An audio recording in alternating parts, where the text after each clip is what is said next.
നമ്മളെ വാർഡിലെ അംഗനവാടികൾ 2-3 അംഗനവാടികൾ നമുക്കുണ്ടല്ലോ. ആ അംഗനവാടികൾക്ക് നമുക്ക് എന്തൊക്കെ കാര്യങ്ങൾ ചെയ്തു കൊടുക്കാൻ സാധിച്ചിട്ടുണ്ട്? നമ്മൾ വരുന്ന സമയത്ത് ഈ വാർഡിൽ ഒട്ടേറെ റോഡുകൾ മുമ്പേ ചെയ്തിട്ടുണ്ടെങ്കിലും ഒരു മാറ്റി നിർത്തപ്പെട്ട റോഡായിരുന്നു നമ്മുടെ പുത്തൂർവട്ടം വെസ്റ്റ് അംഗൻവാടി റോഡ്. നിരവധി കുട്ടികളും സ്ത്രീകളും നിത്യേന വന്നു പോയിക്കൊണ്ടിരിക്കുന്ന ആ റോഡ് നമ്മൾ വന്നതിന് ശേഷമാണ് ചെയ്യാൻ വേണ്ടി സാധിച്ചിട്ടുള്ളത്.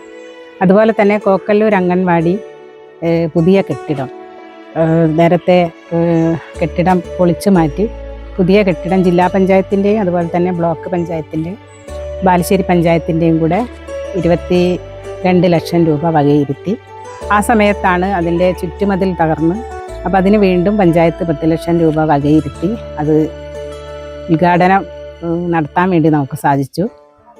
പിന്നെ മറ്റൊരു അംഗൻവാടിയാണ് പനായി. അവിടെ കുടിവെള്ളം നിന്ന് പോയ സമയത്ത് നമ്മൾ നെട്ടനാട്ടുമ്മൽ കുടിവെള്ള പദ്ധതിയുടെ ഭാഗമായിട്ട് അവർക്ക് കുടിവെള്ള കണക്ഷൻ നൽകാൻ വേണ്ടിയും സാധിച്ചിട്ടുണ്ട്.